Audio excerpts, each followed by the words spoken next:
Hello and welcome to this edition of Pop and Scott Talk Baseball. You're looking at a happy boy here today. My Mets surprising the world and making it this far.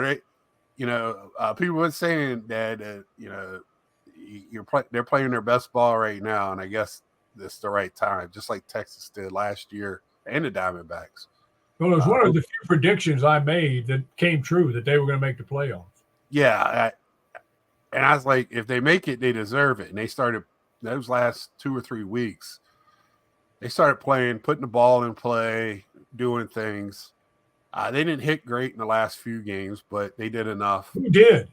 Yeah, you're exactly right. Pitching, they had some timely pitching. The Dodgers scored 8 runs in one game. Right. The Padres scored 6 runs in one game, 5 in one inning. Right. And then they didn't score again. Yeah. I mean, they said last night on MLB, that they set a record. These playoffs so far set a record for strikeouts. Oh, I'm sure. And yeah. I mean, you sit there, whiff. And your stepmom said, we were watching Detroit and Cleveland yesterday. And she said, the guy struck out, and she said, don't say it. And I'm sitting there in my chair, and I turned around and said, what? And she said, don't say it. I said, what are you talking about, honey? And she said, don't you dare say they keep swinging at that high pitch. She said, I can see that they're swinging at the high pitch. Yeah. Because every time that ball is about that high out of the strike zone, and I'm good. It's coming right in my eyes, and I can tag it. Boom, they swing and miss it every time. Sometimes they foul it off, but they never hit it. Right. So my question, like, with all these strikeouts, it seems like a great hitting team is built for the long season, but we've talked about it before. You get to the playoffs, you got to face everybody's top pitching on the top teams. Sooner or later, they're going to have to revert to a little bit of old school baseball, dare I say it. I mean, where people like the Royals, when they won, less strikeouts with better bullpen. I mean, well, the other thing is you watch these guys hit, and very few guys. I'll give you an example. The left fielder for Cleveland, Kwan. Stephen Kwan. Kwan. Watch him. When he gets 2 strikes on him, he's not swinging for the fence. No. He shortens his swing up like the old days, like a Nellie Fox or a Luis Aparicio or a Bill Mazeroski. They shorten their swing up. And then he tries to make contact, and sometimes he strikes out, sometimes he makes an out, but sometimes he gets a base hit because he tries to make contact. And he was the lowest in the major leagues for strikeouts this year. He and the kid from San Diego, their leadoff man that they got from Tampa or somewhere, and they, because they made contact. He had 4 hits in the game the other day. He was the only one that was hitting, but he got 4 hits. Well, that's, to me, we talked about it before, where guys that were great hitters in the 80s and 90s, we don't know if they could play in today's game. No, because the managers get mad at them because they're not swinging for the fence. Right. We need a 3-run homer. Or the number crunchers. Like, I still don't understand, how not putting the ball in play is better than striking out. If I hit into a double play, that's 2 outs, but if I strike out, it's 1. And I'm like, well, if you don't put the ball in play, you don't get anything. Yeah. So I mean, the shortstop is a possible double play, or he might throw it into right field. So, or you might get a base hit, line drive in the gap that scores a run. Yeah. So to me, or you hit a flare, put it between somebody, and you got a guy on first and second. You got to try to hit the ball. You got to put the ball in play. And, we've talked about this now this is our second season, and we didn't really touch on it a lot this year as we did last year, but watching this playoffs, and these were supposed to be the best teams. So you're talking about the best hitters, and I feel like we got the best hitters out there. We're happy we still got Judge. We still have Ohtani. Judge has really not had a great postseason. Neither is Ohtani, except for that home run. Right. Neither one of the big dogs is doing anything. It's the other guys in the lineup that are right. And in Kansas City, I knew the Yankees were going to be Kansas City because Kansas City got 5 runs one game. I almost passed out. Right. And I mean, they scored 4 runs. They scored 3 runs. They scored 3 runs in 2 games against Baltimore. They won 1-0 and 2-1. Right. Well, Royals will be back. I mean, they're going to be back. They got to get some pitching. They've definitely got to get some pitching. Well, the other team that needs to get some starting pitching is Cleveland. They got 1 starter, and then they go. And Detroit's the same way. They pitched the Cy Young guy, and then they have bullpen games. Right. Well, I mean, that's kind of the way you got to go with what you got, I guess. I've talked about it before. Pitching is such a premium in this league now, and I don't want them to expand to 2 more teams because that's going to make it even worse. I mean, because pitching is such a premium, and even with strikeouts and all that stuff being so high, you leave one over the plate now, a mistake, and it's gone. But I know we're talking kind of out of both sides of our mouth. But I really, to me, the pitching is a lot better in the playoffs than I thought it was going to be. But the hitting is so bad; it's just really, really bad. It's exciting baseball, but yeah. I mean, that's all right. Let's talk about San Diego's a prime example. They went the last 24 innings and did not score a run. Right. With that lineup, they didn't score in 24. The Phillies looked like they were hitting left-handed. I mean, everybody was. The Phillies with that lineup couldn't score. I'm going. And it looked like the more they got frustrated, the more they were trying to hit it out instead of just making contact. Yeah, they were. It was. You could see the frustration on both those teams.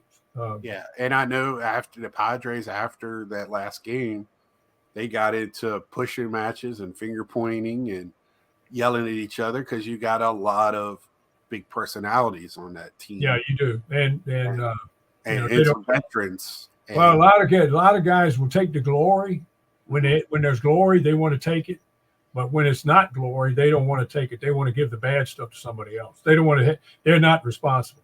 Right. Nobody on the team hit. So don't point fingers at the other guy. Look in the mirror because nobody hit. Nobody. Exactly. 24 innings without a run? Yeah. I mean, really? That's Tampa Bay stuff. I mean, it's okay. I mean, after that one game where I saw that we talked about it last week, that one game where they were doing this, dance in front of the stands and all that. I didn't have a problem with it. Neither did you. I just said if you do that, you're going to have some consequences. Right.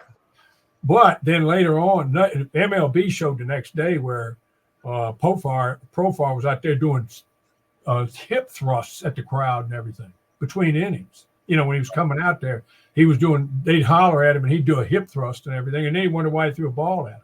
And I said, well, that's totally uncalled for. Right. I mean, if you give the middle finger to the crowd, you're going to get fined. That's automatic fine. In Major League Baseball, any professional sport, if you give the middle finger to the crowd, even if you think it's warranted, you get fined automatically. The hip thrusting thing, that to me, that's just as bad. And I mean, and then he wondered why people got upset. That's what? And then they didn't score for 24 innings, so maybe there's a little karma there. There's a little karma. The baseball. Right. And again, I mean, I think the Mets will have a better chance against the Dodgers. Because the Dodgers don't have the pitching to San Diego. I mean, I just hope the Dodgers don't. I hope the Mets don't tighten up. You've been playing loose because you weren't supposed to be there. Just you said it, and they're playing with house money. Right. Play for fun, and if you get there, you get there, and if not, oh well. But getting back to putting balls in play and getting on base, you could talk about team speed, you could talk about all this stuff, but if you don't get on base, it's all worthless. You can't steal, you can't put the pressure on the defense. You can't steal first. Right. It's so incredible, the reasoning why they don't put more balls in play, why 300 batters don't matter. On base percentage doesn't matter anymore as much as Well, the on base OBS. percentage is what they look at. They don't. But not. It's about. To me. It's all just. It matters when it's a Schwarber situation because they're trying to say why he's the leadoff guy because he's got such a great on base percentage, and why he's leading off is because he walks so much. But every once in a while you got to put the eighth or ninth guy might get on base too. You got to drive somebody in sometimes, or at least get on base. Yeah, he broke the record for leadoff home runs, but he didn't break the record for leadoff singles. Oh, he's sitting on his couch too. Yeah. Yeah, and I mean that's just one thing about the playoffs. This was the first time in the history of the sport. Of course, they've only had the four playoff games. That all the teams after 2 games were 1-1. It was the first time that had ever happened. And then we lost another real good player this week, Luis Tiant. Yep. He pitched for several teams. He pitched for 19 years, but he mainly pitched for Cleveland and Boston. Yeah, and he's in the Boston Hall of Fame. He did get voted, and he was on. He got some votes for the Hall of Fame, and then he got some votes on the senior thing for the Hall of Fame, but he didn't get in. And he died this week. He was 83 years old. Pitched for 19 years, mainly with Cleveland and Boston. He had 2,416 strikeouts. He won 229 games, lost 172, and he had a lifetime earned run average of 330. So he was a good pitcher. Wasn't Hall of Fame, but he was a good pitcher. Hall of very good. I would believe me, as a Nationals fan, I'd love to have some Hall of Very Goods on my pitching, on my starting pitching. I had 2 young kids that pitched fairly well. Corbin pitched a little bit better during the second half. Now Utah, this was a team that had a decent bullpen, but their starting pitching was so bad. I mean, so we'll just wait and see. And that's another team that can't hit. They can't score runs. Yeah, after the season, we'll talk about next year. Yeah, we got all that about free agency and all that stuff. Yeah, so because it is playoffs right now. It's been a story of futility where people can't get on base and low scoring. I mean, and all the fan base want to fire all the managers. Yeah, and I mean, they're not hitting.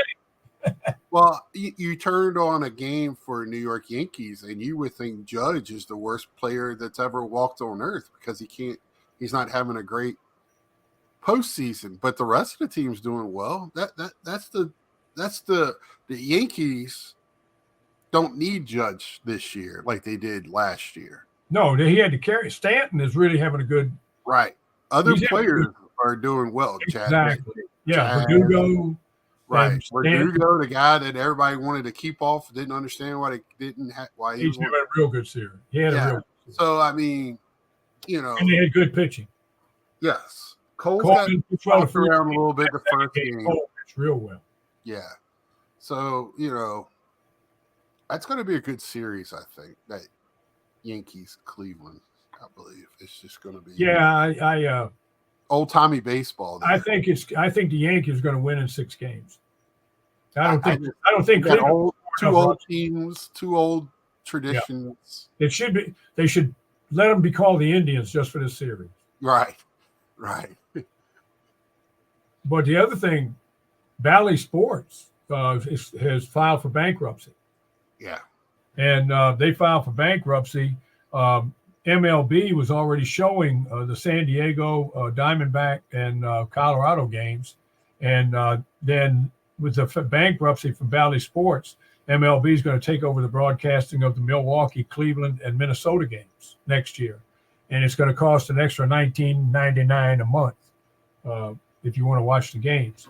Also, Texas withdrew from Bally, and they're looking for someone to televise their games. So I also saw on the internet where a couple of managers were floating the idea of taking a game or 2 in the playoffs and putting them on one of the streaming things and seeing how much money they made. I can say we talked about that this year.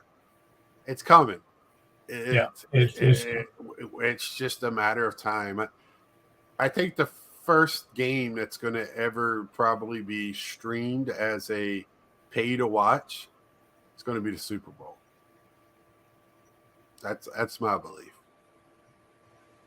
Yeah, there you have a situation where that game is watched by more people worldwide than just about anything else except World Cup soccer. And the game makes so much money now. I don't know how much more to make streaming. I mean, you stream it and it'll be $60 a household. Geez, it'd be just. I'll save my 60. Yeah, me too. I'll look at the highlights the next morning. The other thing from Texas, you're going to love this one. Dr. Keith Meister is the Texas Rangers doctor.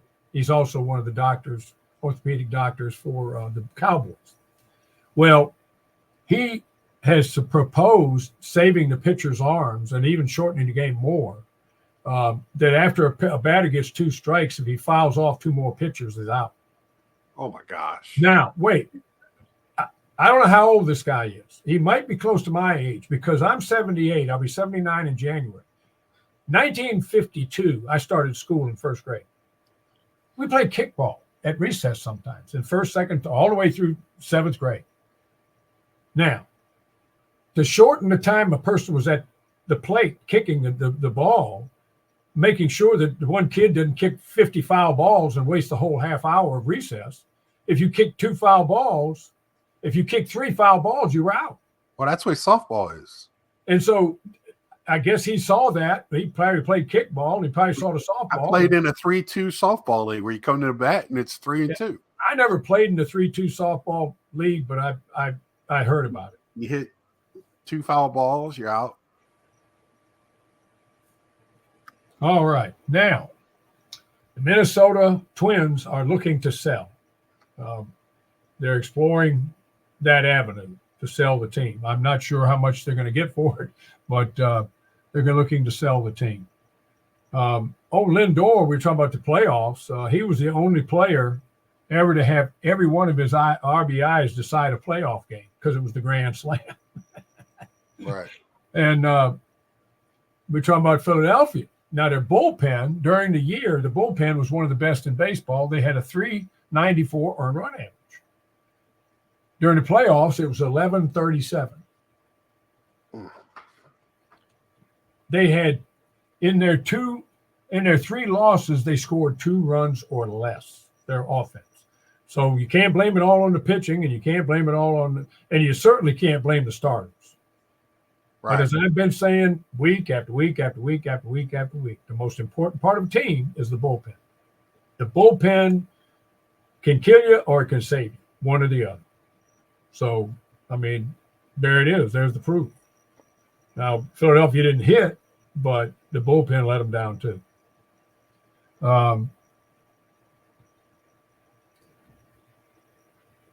Let's see. The Orioles let go of their co-hitting coach, Ryan Fuller, and their bench coach, Freddie Gonzalez, who used to be the manager of the Braves, if I remember correctly. They also got rid of their major league coach, whoever that is. I have never heard of a major league coach, but that's another coach they've added, Jose Hernandez. I read an article this morning about what they're going to do next year and it looks like they're probably not going to re-sign Burns because he's going to ask for too much money. I don't know who's going to pitch for him. I really don't, because 2 of the guys that got their elbows worked on aren't going to be ready for opening day. They may not have their closer back by opening day. They hope to. Tampa, of course, they're wondering where they might play at the beginning of the year next year because they don't know if they're going to have the roof fixed. Then they got to fix the roof on that. Then they later on down the road, they're going to build a new stadium. They want to open by 2028, I believe. But that was just Mother Nature saying, y'all are not supposed to have a stadium here. Yeah, it's on the wrong side of the bridge. So they might not be. The Savannah Bananas, who used to play in the league, now next year they still play in the league. They still play in the league. Well, they're playing in 3 football stadiums. Right. And they're going to play in 9 Major League Baseball stadiums. and they're starting to be called the Harlem Globetrotters of baseball. So I guess they'll be playing the Washington Generals every night. Yeah, that team, they get a team together. Now it's bigger than their regular team. Exactly, and they're probably going to make a nice living doing it. Yeah. Last year, Texas and Arizona were in the playoffs. Texas had a high payroll. Arizona did not. They had a few high-paid players, but they did not. This year, 3 out of those 4 teams are the 3 highest payrolls in baseball.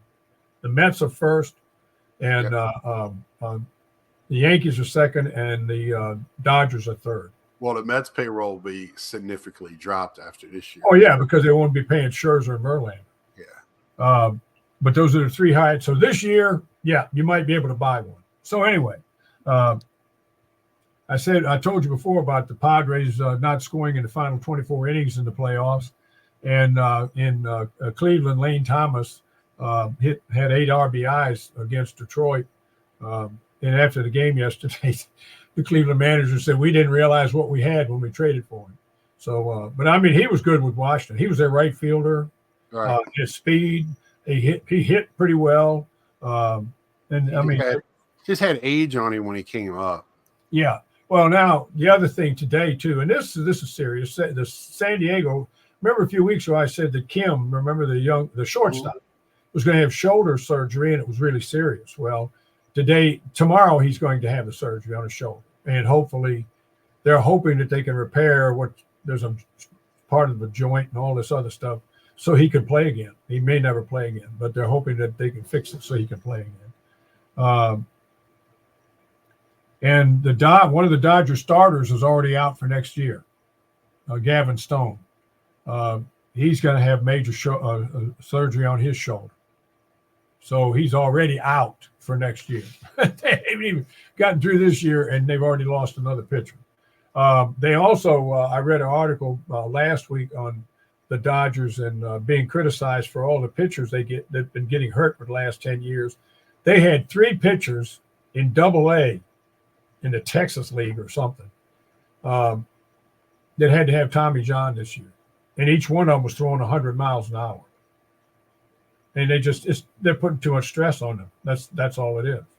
Right. 2 foul balls, that's going to save them. Now,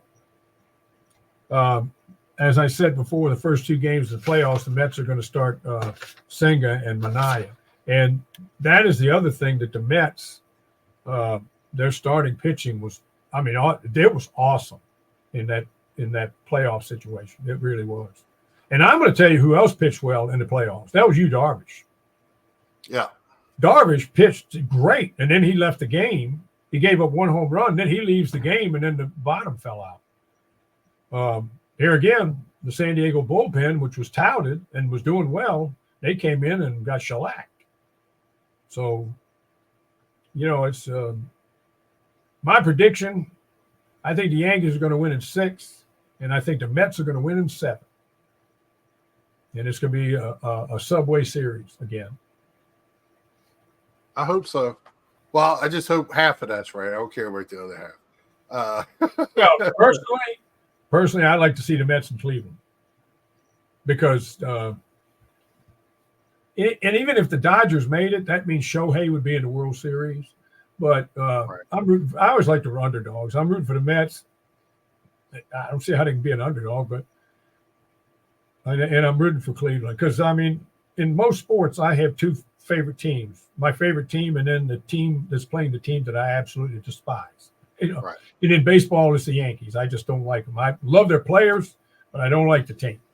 And so I root against them all the time. And in pro football, it's the Cowboys, and college football, it's Ohio State. College basketball, it's North Carolina. It's every sport I got a team I root against, except ice hockey. I have a team I'm for, and the Caps, which, by the way, I saw them last night. They stink. So, but they hit the first game, lost 5-3. But I don't, I love to watch ice hockey, and I just don't have a team I root against. I used to root against the Penguins because Caps could never beat them, but now they can beat the Penguins. So, right. But anyway, I think it's going to be a Subway Series. I picked the Yankees in Philadelphia to go. Um, it's a good thing I'm old because I won't remember at the beginning of next year when we make our predictions after spring training. I won't remember, so I'll probably pick the Phillies to go again. Right now, I'm going. The only difference between them and the Seattle Chargers is that the Chargers don't make the playoffs. The Phillies make the playoffs, and then they don't go anywhere. So, it's. Well, let me ask you this, because this has been floating around some of my group chats. Some of my friends talking about it, because this is another year where a wild card team makes it to the finals, right? And is it taken away from divisional championships? And my question: last year, the two teams that got to bye lost. Am I right? Right. Yeah. Okay, so this year, the two teams in the National League that got to bye were the Dodgers and Philadelphia. Right. Philadelphia got knocked out. The Dodgers are in it. That's 50%. Right. In the American League, it was the Yankees got to bye, and they're in it. And the other team that got to bye was Cleveland. Oh, yeah, they're in it too. Right. So you only had one team that got to bye this year that was knocked out. Last year it was an outlier. It was an outlier. Believe me, it was an outlier. I made the point, over the Braves 16-year run, they only made the World Series twice, I think. Lost one or three times. No. They made it 4 times. They lost 3 and 1. Yeah, and just like they were with their pitching and their defense and everything, they were they played the long haul game, and they won pennant after pennant. Then, just like this year, when they got into playoffs against good pitching, just like this year, nobody could hit, including the Braves, by the way. I just wish they just do away with divisions. Since everybody plays everybody, put the top 6 teams in, top 2 teams get a bye. Well, you're going to have to change the number of teams then. What? Yeah, you just move the Astros back over. But, to me, this year, that having that bye didn't bother anything. That last year, everybody was losing. And right. Yeah, I just think it was just a perfect storm last year. This year, you're exactly right. Only one team made it, and it's possibly the hottest team right now playing. The Phillies got beat by the hottest team in baseball, the Mets. Right. Yeah. And there's no shame in that. Sometimes you run into a very good team. Yeah. And they've seen each other so much, and it's just like, and I said it before, that 4-game weekend and the 3 games before that, the weekend before, the Mets played them well, and I was really happy about that. It showed that they could beat them, and I think that had a lot to do with that series as well. Yeah. They weren't scared to pitch against them, and weren't scared to give up a home run early in the game because they knew they can get those runs back. So I enjoyed the play. I've watched as many games as I could. I've watched as many games as I could, and I've enjoyed all of them. I really have. It seems like each game had something different. Yeah, except strikeouts. The late games I just can't see. Well, no, I don't. My age, I go to bed about 10:45, and I have to. I can't stay up anymore. This is just the way my body is now. Well, that's like tonight. I might get to see 4 innings before I go to bed. Yeah. So yeah. Now tomorrow night's, I think tonight's game comes on 8:30. 8:30, and I think tomorrow night, the Yankee game tomorrow night comes on at 7:30. Yeah. So that's a little earlier. That might be over by 10 o'clock. Yeah. Yeah. Because that's the one thing I liked about the shorter games this year. See, here's another thing. I'm going to bring this up. I probably brought it up before, but I here again, I talked to your mom about, or your stepmom about it yesterday. Because I timed them. One of the reasons the games are longer now than they were when I was a kid, there were several reasons, but one of them is commercials. Right. When I was a kid, they had a minute commercial between the half innings. That was it. Or your announcer might read an ad line. Yeah, and that's what you had between the innings. Mm-hmm. The teams ran off the field, ran back on. The guy threw about 5, 6, 7 pitches. He was warmed up, been ready to go. The other thing was nobody stepped out of the box unless they wanted to see a signal because they didn't have gloves.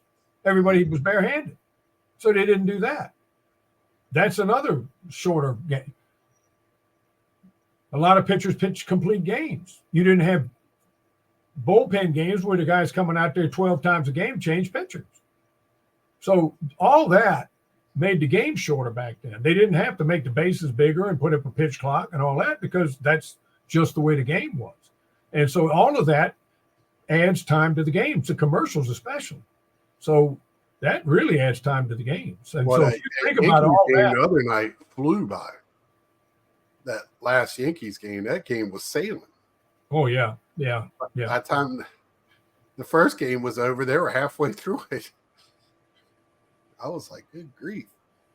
But that's just 4 reasons why the games were shorter back when I was watching. That's understandable. But I mean, when I played, we didn't have batting gloves. You didn't have them. You just went out there and hit. Right. Well, if you got anything else to add on this championship series week? Nope. I'm just getting ready to watch everything, and then by next weekend, the World Series will be ready to start. Right.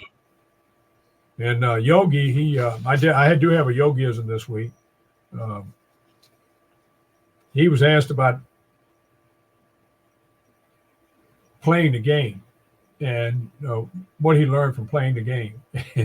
And he said he learned that 90% of the game is half mental. Yeah. That's Yogi. Great. That's a classic one there. So we're going to leave it at that. Really appreciate everybody watching. I know this is a shorter one. When we have just a couple of games to talk about, we're down to 4 teams. Championship series week. Watch the games, enjoy them. Enjoy baseball, not just watching your favorite team or favorite player. Enjoy the game. And until next time, like, share, subscribe if you haven't, and we'll see ya.